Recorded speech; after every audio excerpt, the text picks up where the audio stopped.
Quote, "For one priceless moment in the whole history of man, all the people on this earth are truly one," end quote.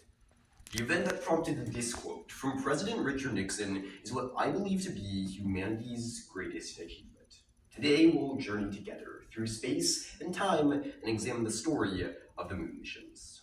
We'll examine this topic of the moon missions through three main sections. First, we'll take a look at the beginnings of the moon missions.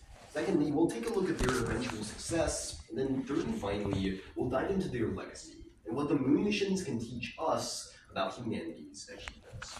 So with our journey through the story of the moon missions all mapped out, we're going to start our first part where any good story does, the beginning. Welcome to 1957. It's 12 years after the end of World War II, McDonald's has just started to become popular, and I Love Lucy is the hottest thing on TV, according to Genealogy Inc. It's a wonderful time to be an American, and though a Cold War is ongoing, national pride and patriotism are at all-time highs. However, you wake up one morning and learn that the United States' mortal enemy in the Cold War, the Soviet Union, has just launched a satellite into space.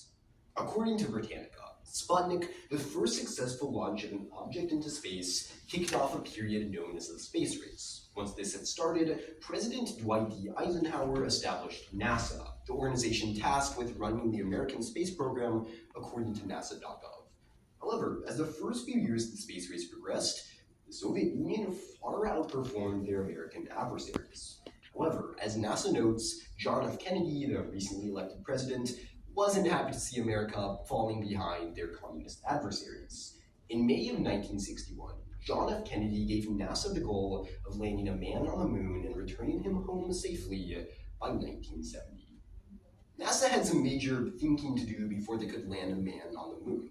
It's a lot harder than it sounds to launch a group of humans through hundreds of thousands of miles of space, land them, and then have them successfully return all the way home. And the slightest of mistakes could spell total disaster. And that sounds pretty hard, especially considering the sheer amount of distance between the Earth and the Moon. Here's a picture from Forbes, illustrating the true scale between the Earth and the Moon. And if it's a little hard to see the Earth and the Moon, that's kind of the point. In fact, as NASA notes, if you were to take 30 Earths and stack them together side by side, that would be the distance between the Earth and the Moon. So NASA had their work cut out for them, even getting the design for a spacecraft that could travel that vast distance. But the National Air and Space Museum notes that NASA decided on a system with a three-part spacecraft, with a command module, which the astronauts would ride in, a service module for propulsion and storage, and finally a lunar module, which would land on the moon. So with this decided, NASA was ready to get started on their new lineup of moon missions, and they named these the Apollo missions. Now it's time to move on to the second stage of NASA's moon missions, how NASA ultimately succeeded. As the National Air and Space Museum notes, Apollo 1 was going to be the first flight of the Command and Service module. However, during a pre-flight test run, a fire started inside the locked spacecraft, and all three astronauts on board tragically died mere seconds after the fire erupted. This tragedy left America wondering if continuing the space race was worth the now very clear and obvious risk. However, Gus Grissom, one of the three crew members who died in the Apollo 1 fire, had said this after one of his previous space flights. Quote, "If we die, we want people to accept it. We are in a risky business and we hope that if anything happens to us, it will not delay the program. The conquest of space is worth the risk of life," end quote. In this spirit, NASA continued their Apollo program and didn't give up on the deadline of landing a man on the moon by 1970. As Epic History notes, the next crewed Apollo mission, Apollo 7, was the first successful flight of the Command and Service module. A few months later, Apollo 8 was launched. After reaching orbit, Apollo 8 was the first spacecraft to fly the 240,000 miles to the moon and orbit it. While orbiting the moon, as NASA.gov notes, it was on Christmas Eve of 1968. This was at the end of what had been a very, very hard year for America, filled with tragedy, strife, and division.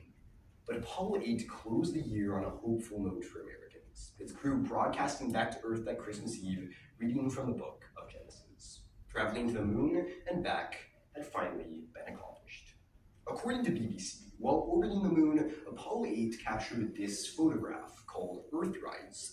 It gave a unique perspective to humanity, showing Earth small and vulnerable in the vast, inky expanse of space. Earthrise was, and still is, one of the most famous photos ever captured. As Epic History notes, Apollo 9 was the test of the lunar module in orbit around Earth, and Apollo 10 was basically a practice run of the moon landing. So the stage was set for NASA to put a man on the moon. As Epic History notes, on July 16th of 1969, Apollo 11 launched from Cape Kennedy in Florida. After reaching lunar orbit, crewmen Buzz Aldrin and Neil Armstrong aborted the lunar module and began the final descent to the surface of the moon.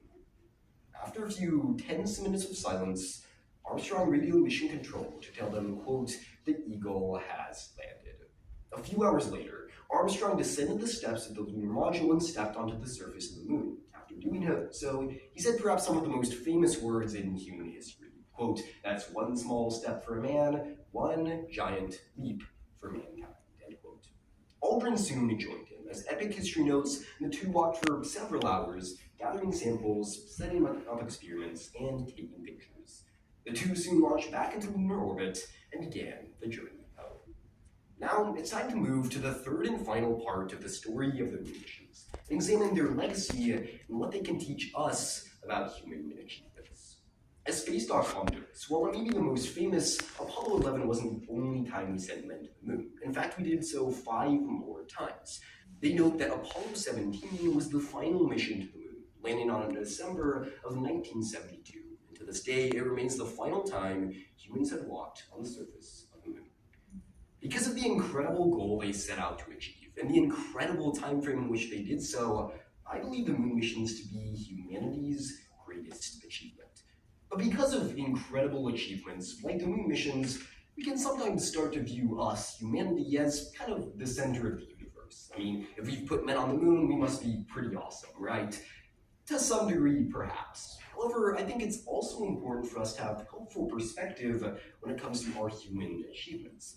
Remember the photo Earthrise, and how it gave humanity a change of perspective on the moon missions and the scale of the universe?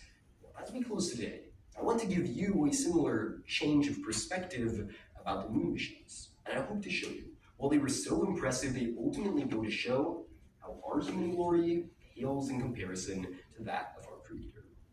To do this, we're going to look at the scale of the universe using a unit of astronomical measurement called a light year.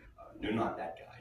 A light year, according to Scientific American, is around 6 trillion miles. This is a distance so huge, we can't comprehend the size of a single light year. However, as Scientific American notes, the entire universe, as we know it, is around 90 billion light years across.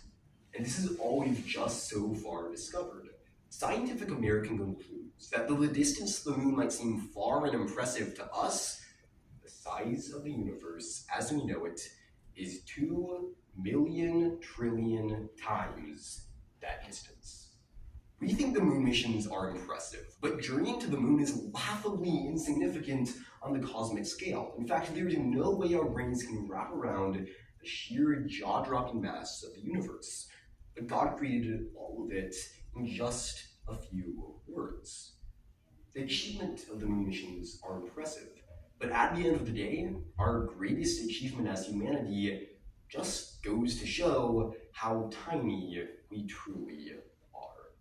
I think that makes it all the more incredible that the God of the universe would send his son as a baby to die on our tiny planet. That he would love each and every one of us so much that he sent his son to die on our tiny Earth so that we can have a relationship with him. The moon missions are impressive, but they ultimately show how our human glory falls short of God's. I think that makes his love for us that much more incredible. So I'd like to close by quoting Psalm 103, verse 11, which says, quote, "As high as the heavens are above the earth, so great is his steadfast love towards those who fear him."